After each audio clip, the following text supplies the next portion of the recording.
Before we get into lecture proper or move on into Exodus, let's talk about the exam and extra credit opportunity that comes from it. You didn't do terribly, but it wasn't 100% acing it either. So it was. Some of you probably felt like you struggled, and you were probably right. There was about probably half the class did C or better, and half the class did D or worse. I can't give you a grade. Your exam's back now, or return your grades to you, because still have students taking the exam. And, this will not be the last. I'm sorry? Test corrections. Test corrections? Not exactly, but give me a minute, we'll get there. There is an extra credit assignment, extra credit available for the first exam.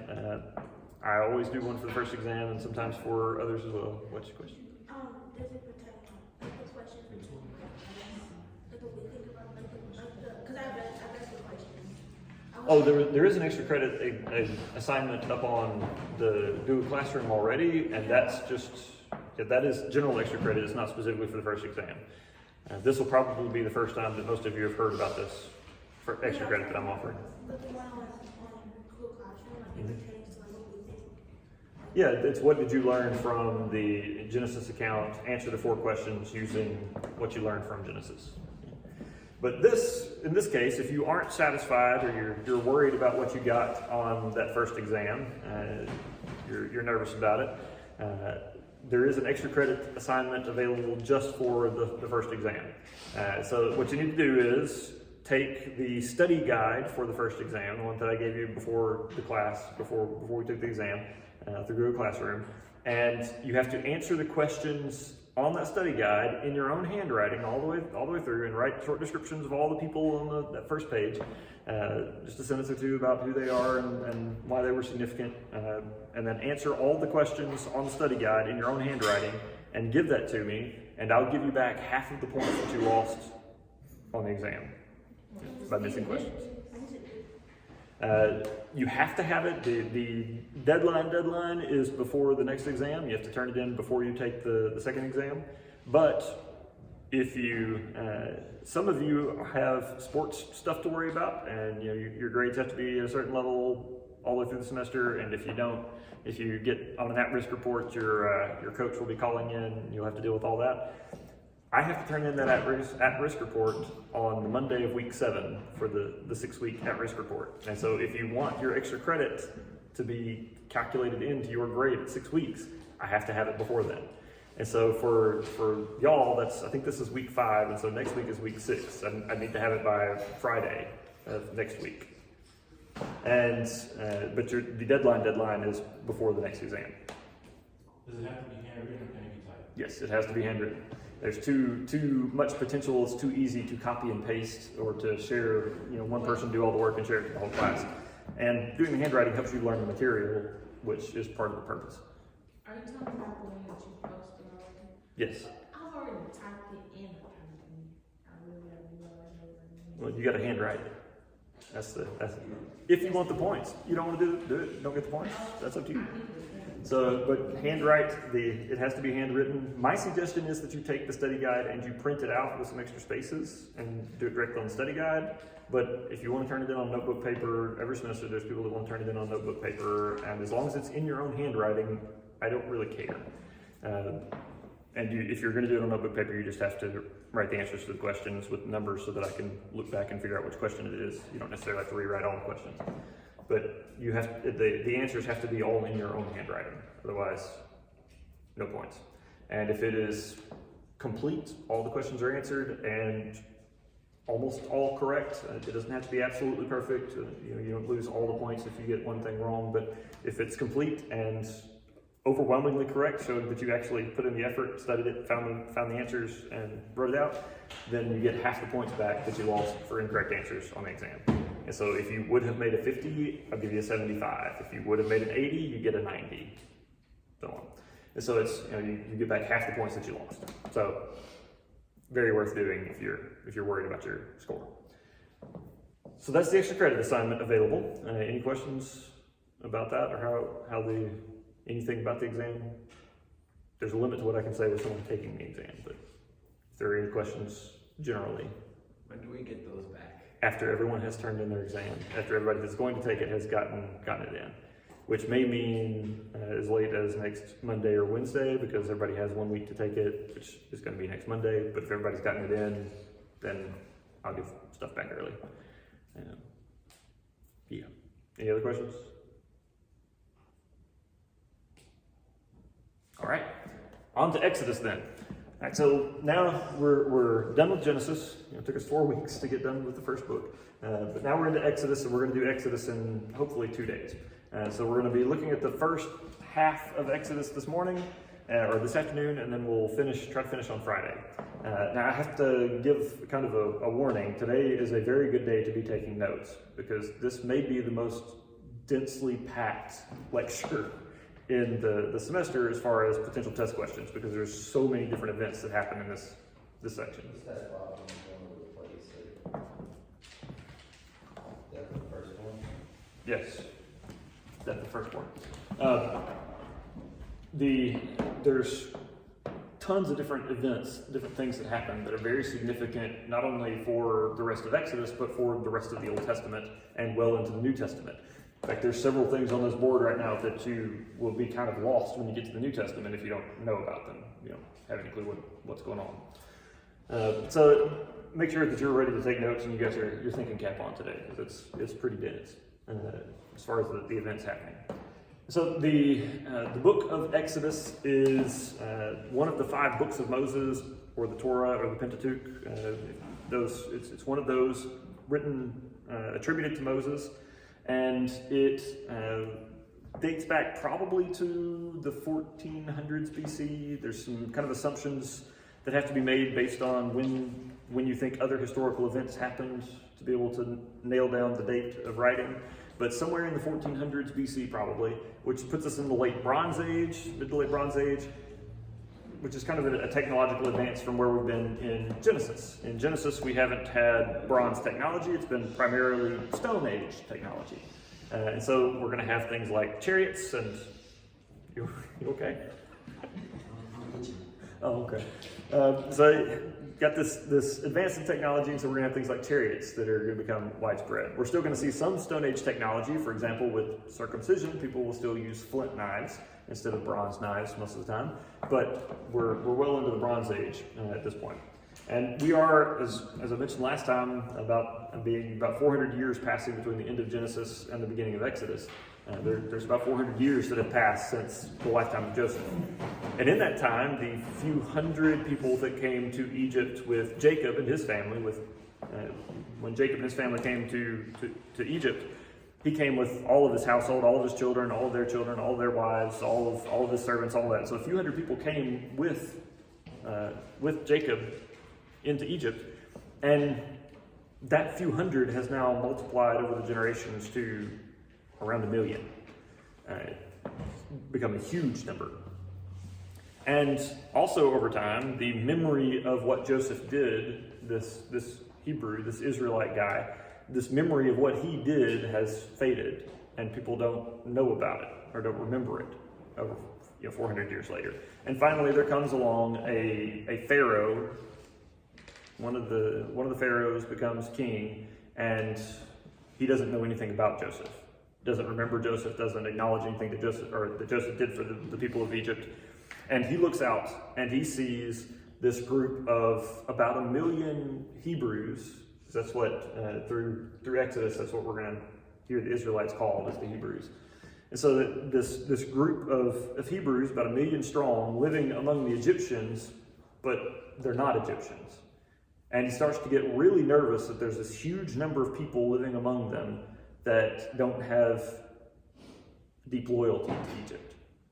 And he gets to be afraid that if war breaks out and another country, another nation comes and attacks Egypt, then they might be able to sway the Hebrews over to their side and get the Hebrews from within to fight against them. And at very least, the Hebrews might leave this huge population dip and may fight against them. And that would basically, if you're fighting 1 million people inside as well as a foreign nation outside, it's a bad day. That is not a war you're likely to win. And so he becomes very afraid of what might happen because of this huge number of Hebrews among them. And so he starts trying to come up with ways to suppress them, suppress their growth, to keep them from growing larger and to make their population shrink. And so he puts them to really intense, hard labor. They become slaves, and he puts them to this really hard, intense labor. They're forced into construction. They build these massive storehouse cities so Pharaoh can store his grain and his excess and all that he wants to store. So they build these giant cities to store stuff in. But even this hard labor doesn't do much to the Hebrews. In fact, they seem to thrive with the hard labor, and they seem to be increasing even faster. And so now Pharaoh decides he's got to take a more direct approach. And he's still not quite ready to go just real public with the get rid of the Hebrews plan. But his first plan, his first step here is to call in the midwives. If you're not familiar with the term midwives, it's a person, usually a woman, that is skilled in helping to deliver babies. So, before you had, doctors that were specifically trained in doing this, you would have these women, and there are still women, there's still the profession of midwives. These women would help deliver babies and to try to help make sure that the delivery went well and that the death rates due to births were lower. And so you had these women whose job was to help deliver babies. And so Pharaoh calls in this group of midwives that serve the Hebrews, and he gives them a command, tells them to, as they're on the stool, as they're delivering the baby, if the baby comes out and it's a boy, kill it. And if it's a girl, let it live. And so basically just kill off all the Hebrew boys as they're born. And do it, he's calling them in and having this meeting with them and telling them to do this. And the goal is to have this be done kind of quietly. And so have these boys die in childbirth, because babies die in childbirth fairly regularly anyway. Maybe nobody will notice for a long time that he's intentionally suppressing the number of Hebrew births. And so he sends these women out with this command, this order to kill all the Hebrew boys as they're born. And these midwives ignore him. They refuse to do what he says. The text says that they feared the Lord, and so they don't do what he told them to do, and they let the Hebrew boys live. And it doesn't take Pharaoh very long to realize that all these Hebrew boys are still being born. So he calls the midwives back in and says, "What is this you're doing? Why aren't you doing what I told you to do?" And the midwives make up this kind of story, this lie, and they say that the Hebrew women are so much sturdier and so much more, they have so much more just constitution. They're just stronger than the Egyptian women. And so most of them deliver their babies without any help before the midwives can get there. And so the midwives never have a chance to kill the boys. It's not true. The midwives are delivering the babies. They're just making up the story for Pharaoh. And Pharaoh, just when he realizes that the midwife plot isn't going to work, he changes tack and goes with his much more direct solution. And he finally just gives the public order that all Hebrew women are required to throw their sons in the Nile River at birth. And so he gives this command that all these Hebrew women are required at birth to throw male children into the river. They can keep female children, but male children must be thrown into the river and drown. We don't know how long this policy was in effect before Moses is born, but there is a young Hebrew boy that is born to a particular family, a Levite family in Egypt. And the mother sees this baby boy and sees that he's strong and healthy, and she just can't bring herself to throw him in the river. And so she keeps him and starts raising him until he gets to be about 3 months old. And then she realizes that it's not really practical anymore to keep this baby. It's not going to be possible to keep this baby alive and hidden until he grows up. And so she follows the letter of the law that Pharaoh gave, and she puts her son in the river. But first, she makes a basket and seals it up inside and outside so that it's waterproof, and puts the baby in the basket in the Nile River and floats the basket down the river. And then sets the baby's older sister to follow him down the river and see what happens to him. And so the baby floats down the river and gets stuck in some reeds among the banks, on the banks of the river. And it just so happens that Pharaoh's daughter comes out of the palace to swim, to bathe in the Nile. And so she goes down to the Nile River to bathe, and while she's there and she's having her swim, she sees this basket in the reeds, and she hears something coming from it, and so she sends her attendants over to take the basket and bring it back to her. And when she opens up the basket, there's a baby. There's a baby in the basket. And she recognizes that it's a Hebrew baby, but she has compassion on it. She feels sorry for it. And so she picks up the baby and determines to take it home and raise it. And about that time, older sister, who has been watching this whole thing happen, comes running up and says, I see that you have a Hebrew baby there. Would you like me to find a Hebrew woman to nurse it for you? You know, if you haven't just had a baby, you don't naturally have milk coming, if you're ladies. It's not the way that works. So the Pharaoh's daughter didn't have any milk coming. She would need to hire somebody to nurse the baby for her. And so here comes sister running up and says, would you like me to find a Hebrew woman to nurse the baby for you? And Pharaoh's daughter says, yes, go find someone to nurse for me. And my take is that it's very possible that Pharaoh's daughter knows exactly what's going on, knows exactly who this little girl is going to go and get, but she doesn't agree with dad's policy, and so she's letting all this slide. And so sister runs back and gets mom and brings her and introduces her to Pharaoh's daughter, and Pharaoh's daughter hires her to nurse her own son. So Pharaoh's daughter pays her then to raise her own son for the first several years of life. But when the baby gets to the age of weaning and is no longer drinking milk, it's time to bring him back to Pharaoh's daughter to raise. And so the mother brings the baby, brings the toddler now, probably 2 to 3 years old, to the Pharaoh's household and hands him over to Pharaoh's daughter, and Pharaoh's daughter names him Moses. And Moses is raised from then on in Pharaoh's household. And so he's given all of the privileges of being a prince of Egypt, one of the descendants of the Pharaoh, despite Pharaoh trying to, giving orders to have him and all like him killed. So eventually Moses, he grows up, several years pass, he grows up, he's a young adult, and he knows about his heritage. He knows his background somehow. We don't know if he was told or if he was just old enough to remember something. We don't know how he found out, the text doesn't tell us, but it's clear from the stories that he does know that he is Hebrew. And so he goes out one day, and as he's walking around or he's traveling, he sees this Egyptian slave master just beating this Hebrew slave and just horribly mistreating this Hebrew slave. And Moses has had enough, apparently, or he decides that he's going to kill this slave driver, this taskmaster. And so he looks around to make sure that nobody can see what he's about to do, and he murders the slave master and buries him and goes on his way thinking that, nobody saw him, nobody knows. The next day, though, he's out and traveling around again and walking around, and he sees these 2 Hebrew men in a fist fight. They have come to blows with each other over something. And he goes up to the one that started the fight and gets onto him for this, why are you beating on each other? Why are you attacking each other? You're the same people, and you've got, the Egyptians are mistreating you. Why would you be beating on each other? And the Hebrew slave looks up at him and says, what are you going to do? Are you going to kill me too? And when the man says that, Moses realizes that word is out. Somebody saw him. Some people know that he murdered that slave driver, and Pharaoh is going to want to deal with him, kill him, when he finds out. And so Moses goes and very quickly gets stuff together and gets out of Dodge. He flees from Egypt and goes to a place called Midian.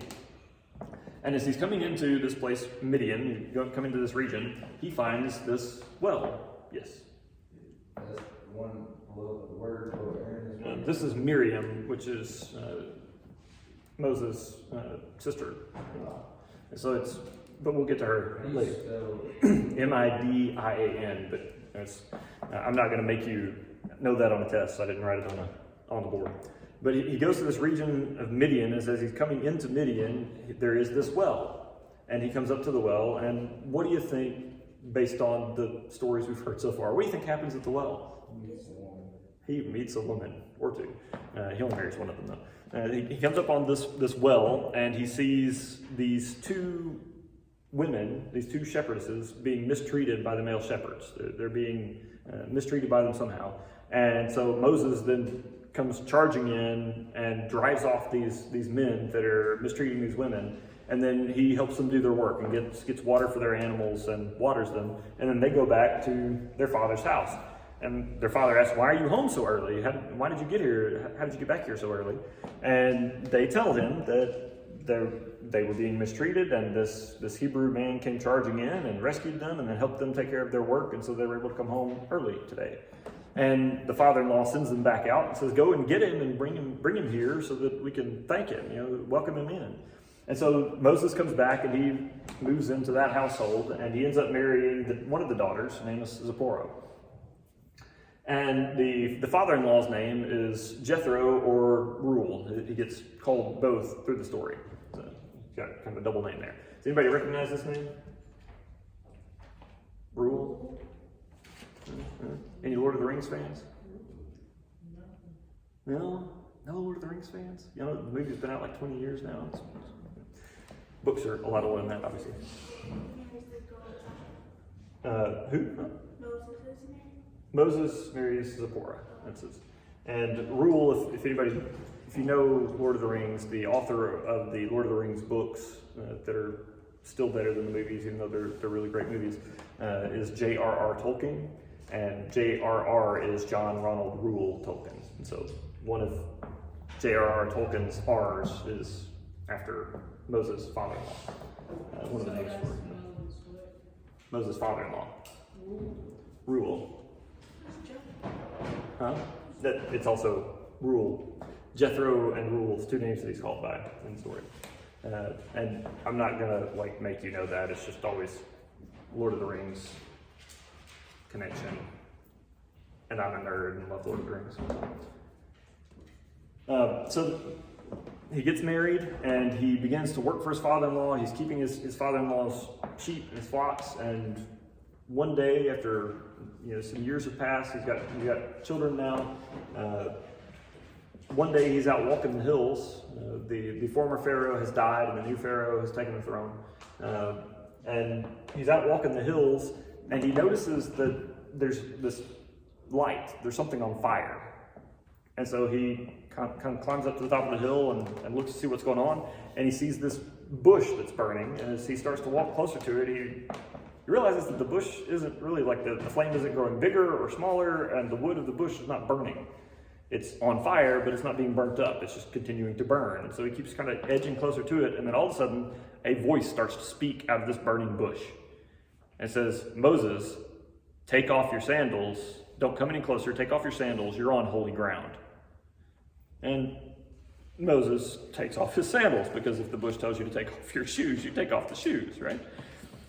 And then the voice speaks to him and says, "I am the God of your forefathers, the God of Abraham and of Isaac and of Jacob, and I have heard my people's cries in Egypt. I've heard their shouts and their complaining, their prayers about the conditions that they're living in, the slavery that they're under, and I'm going to go down to rescue them and bring them out. And I'm going to do it through you. You're going to be my instrument. I'm going to use you to deliver my people. And so I'm sending you to Pharaoh to go and demand the release of my people. You're going to go and talk to Pharaoh, and my people will be set free." And Moses, having this really crazy experience, there's a burning bush, it's talking to him, it says it's the God of his ancestors, and he gives him this mission. Moses immediately sets off to go and does exactly what the bush says, right? Now, he spends 2 chapters arguing with the bush, arguing with God about why he should not go, why he should not be the one to go. And his first question, or his first argument, is that he doesn't know what to do. He doesn't know who this God is. It says, first of all, it's who am I that I should go to Pharaoh?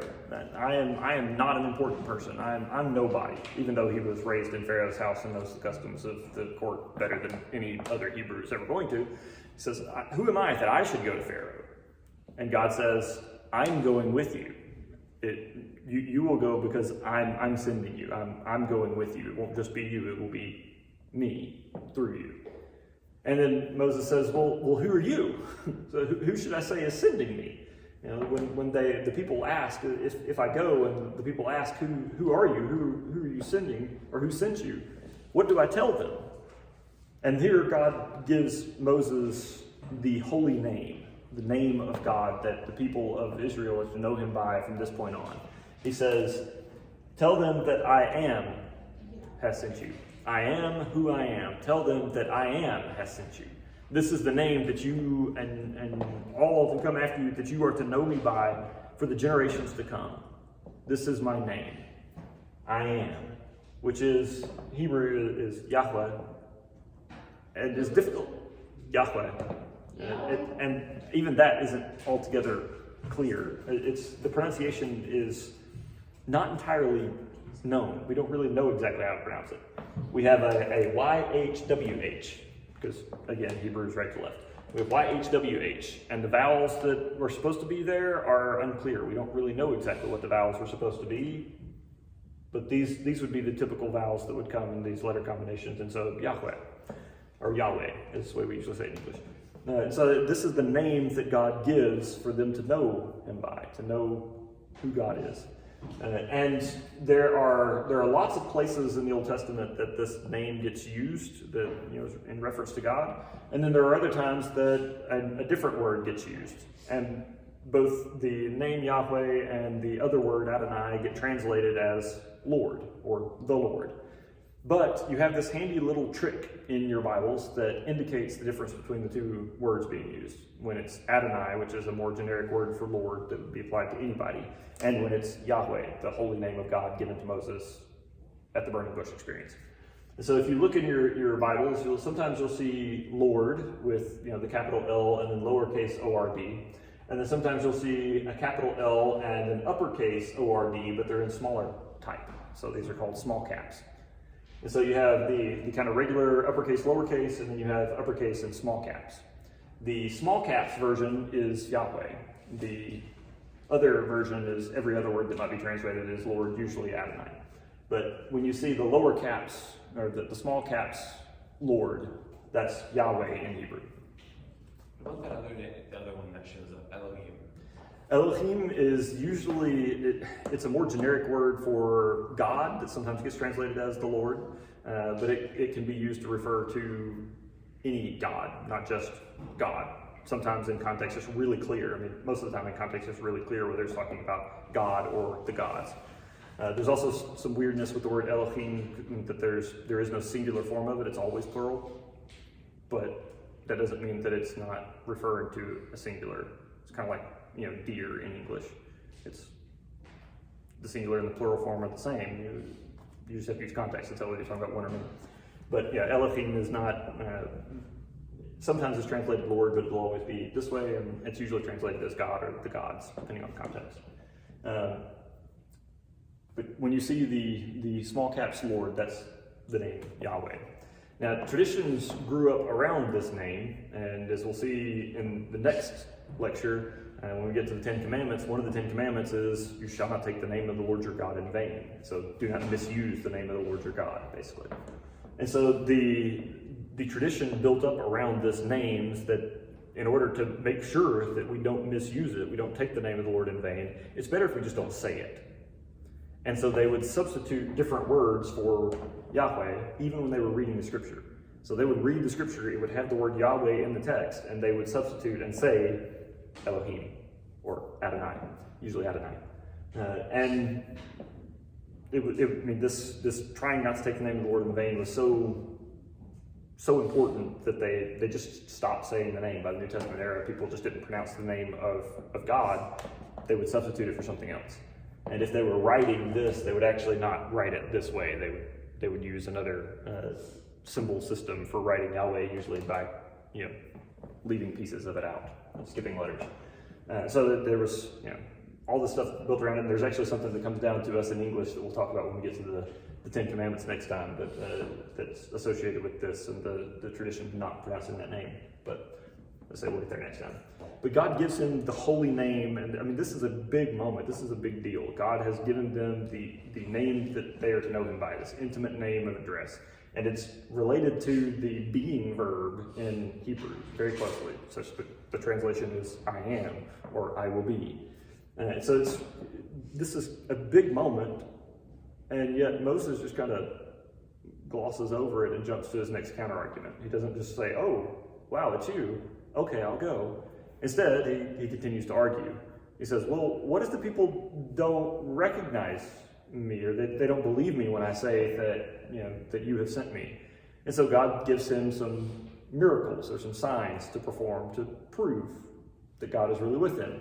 And I'll be honest, at this point, with the first two at least, I think God may be getting a little irritated with Moses and maybe messing with him. Because the first thing that God says after Moses says, well, how can I prove it to them? What if they don't believe me? God says, what's that in your hand? And Moses is holding his shepherd's staff. And so he says, it's a staff. And God says, throw it on the ground. And Moses drops it on the ground, and it becomes a snake. And the text says, Moses ran and hid, in my imagination, while running away screaming like my little 5-year-old girl. It's like, ah! Goes and runs and hides behind the nearest thing. And then God says, come back and pick it up. And you said, really? You want me to pick up the snake? Moses plucks up his courage somewhere, though, and reaches out and grabs the snake by the tail. And as he grabs the snake by the tail, it becomes a staff again. And he stands back up with it. And then God says, show them that, and they'll probably believe you. But just in case they don't, here's another one. Stick your hand inside your cloak. So Moses pulls open his garment, sticks his hand inside, and pulls it back out. And he's covered with a horrible skin disease. He has leprosy on his hand now. His hand is covered with leprous spots. Again, I think God is messing with him for just not agreeing and going, not believing him. And Moses, I imagine at this point, is panicking about being covered by a disease that in the ancient world usually required you to live outside the city and not live with your family anymore and stay away from people forever. And so he looks at his hand covered in leprosy, and then God says, well, put it back in your cloak. And he sticks his hand back in his cloak and pulls it back out, and his skin is clean, whole. And so he says, if they don't believe the first sign, show them the second. And just in case they don't believe that one, if you'll when you're there, take a pitcher or a cup and dip it in the Nile River, and when you pour it out on dry land, the water will become blood. So if they don't believe you, show them these signs. And so Moses, at this point, he's running out of excuses, right? You would think. But no, he has one more excuse he's going to try. He says, but I don't speak well.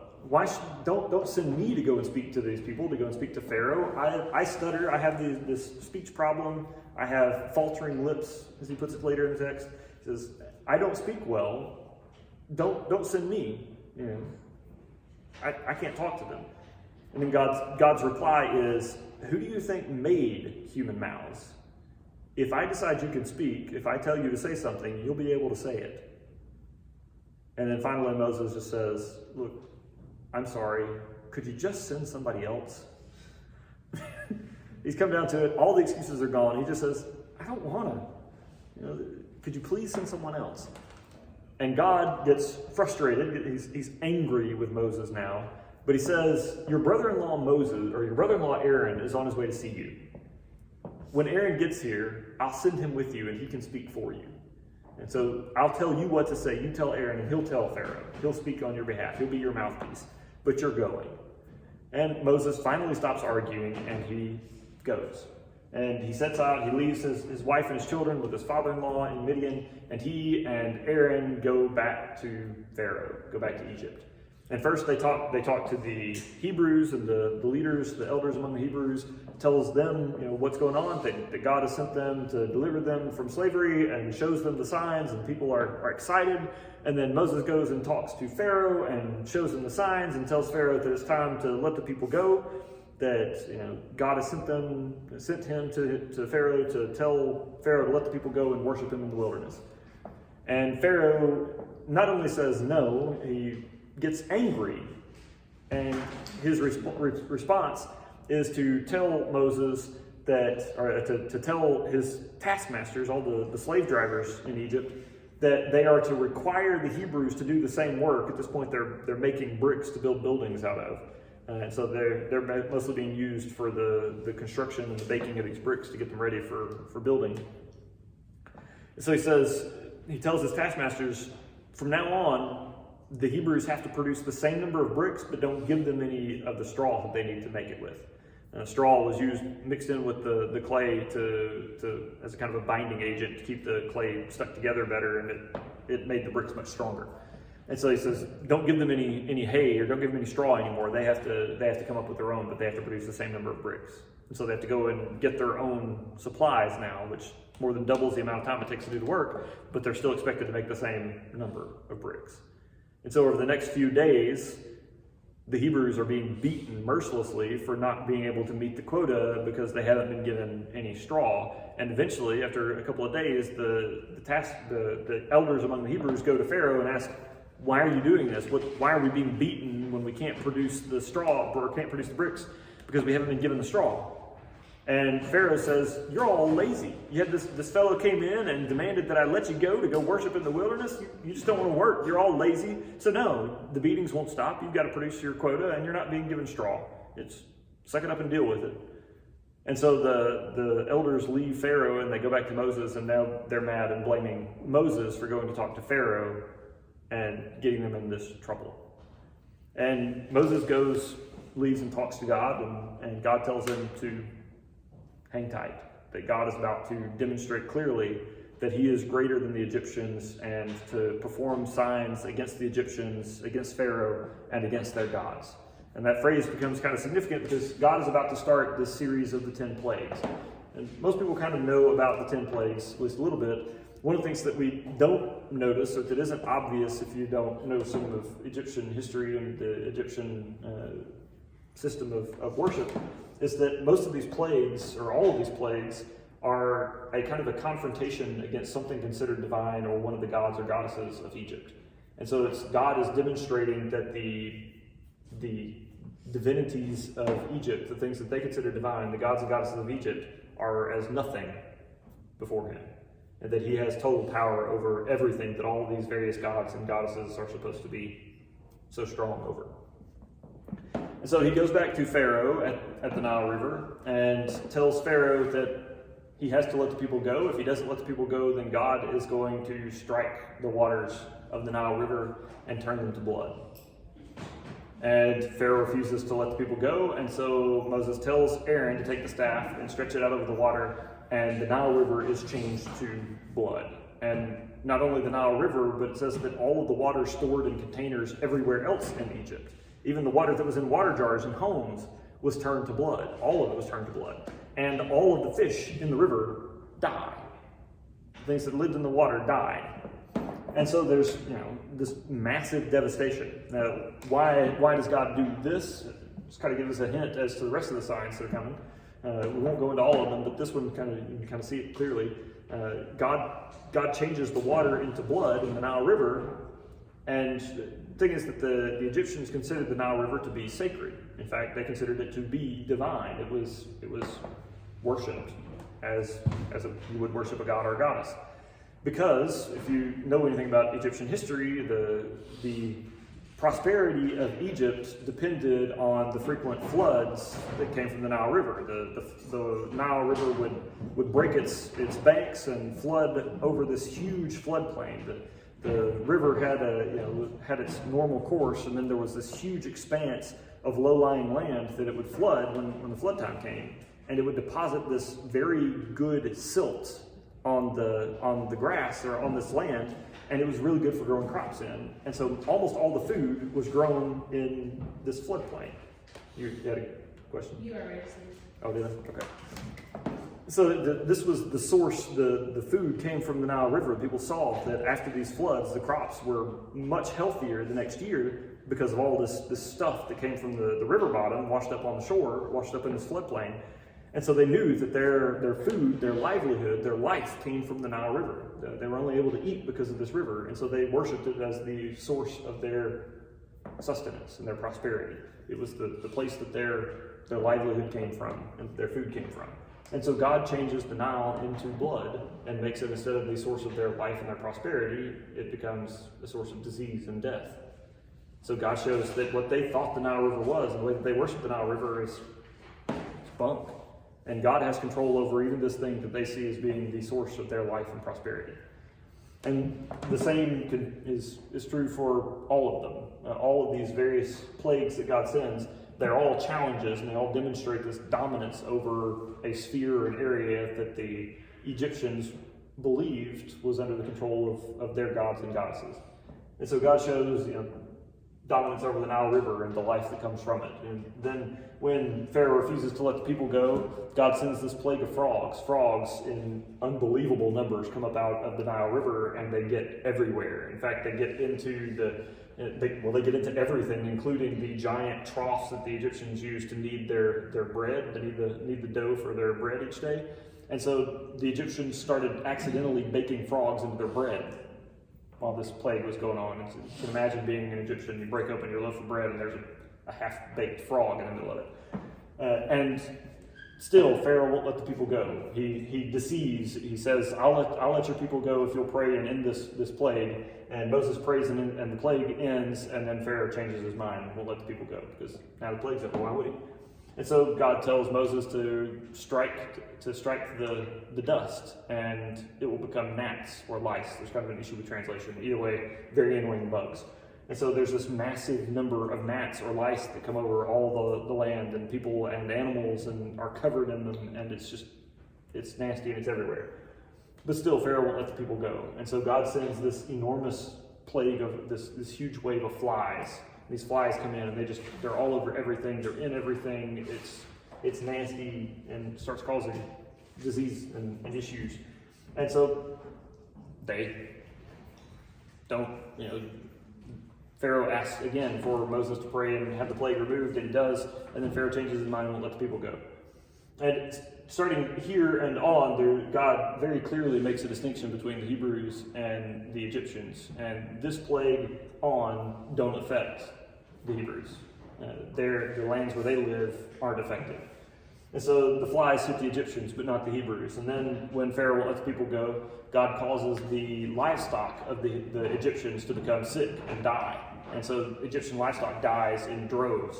But Hebrew livestock not only doesn't die in droves, it doesn't die at all. Even the kind of normal deaths that you would expect during that time period don't happen. Their livestock lives.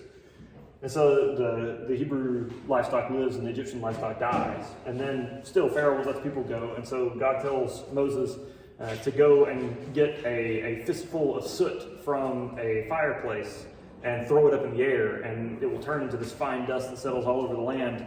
And everything that it lands on, everything that it touches, will get these nasty skin boils, these painful, just nasty boils all over their skin. And it affects people and animals alike all over the land. But still, Pharaoh won't let the people go. At this point, the people are starting to get clued in that whatever Moses says is going to happen, happens, and that obviously the God of these Hebrews is doing something. And the officials of Pharaoh start going and saying, maybe we really ought to let the people go because their God is obviously doing something for them. And if we don't let them go, all of our land is going to be devastated. There's going to be no Egypt left. But Pharaoh still refuses to let the people go. And so God sends this enormous thunderstorm with these huge balls of hail, like head-sized pieces of hail falling from the sky. And Moses had warned the people, told everybody that this was going to happen. And some of the Egyptians are, again, they're getting clued in. What he says goes, what he says happens. And so some of the Egyptians start bringing their livestock in and won't go outside on this day. They stay in to protect themselves. And none of them are affected. But those that leave their animals in the field or that go out themselves, many of them are struck by these falling stones, these hailstones, and die in this storm. And still, Pharaoh won't let the people go. And so God sends this enormous wave of locusts. If you're not familiar with locusts, they're a grasshopper-like insect that just devours vegetation of basically every kind. Have any of you ever read the Little House on the Prairie or the Little House series, Laura Ingalls Wilder?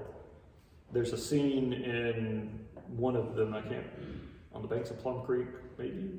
One of the Little House, it was Little House on the Prairie, the famous one, I think.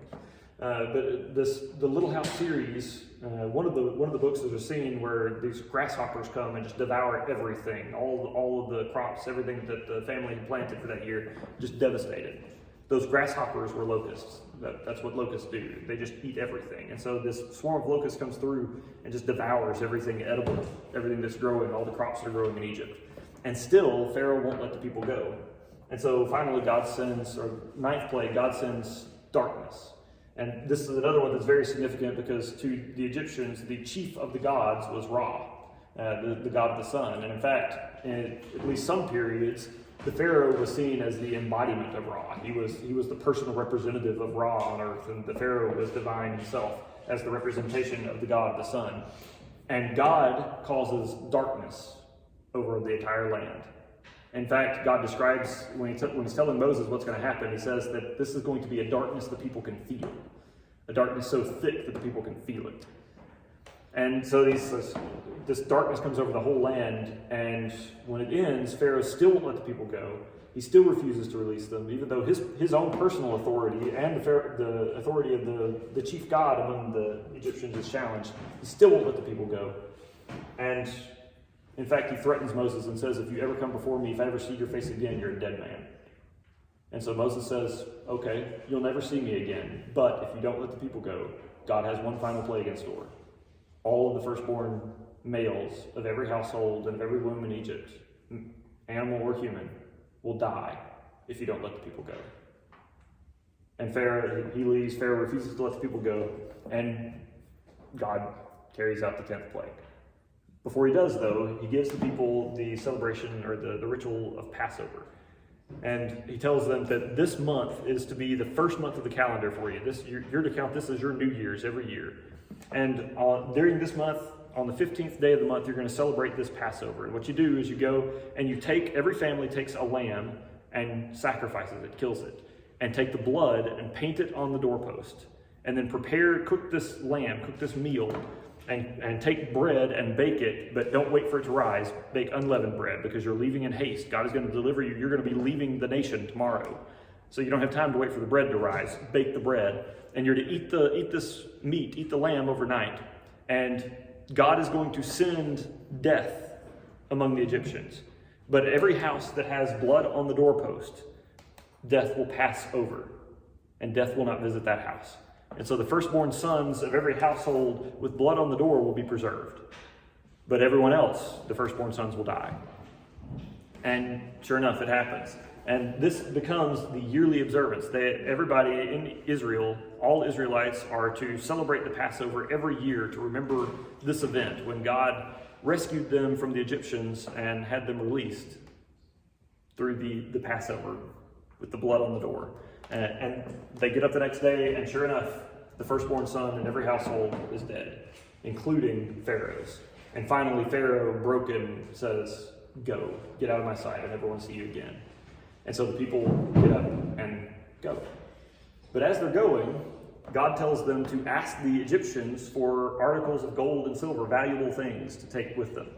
And the people of Egypt were favorably disposed to the Hebrews, probably because they saw them being mistreated for so long and saw their God taking care of them and had compassion on them. And so when they asked for these articles of gold and silver, the Egyptians gave it to them, and they got to leave with this wealth. We're out of time, and we'll pick up there with the crossing of the Red Sea next time. Good question. We're still in Exodus.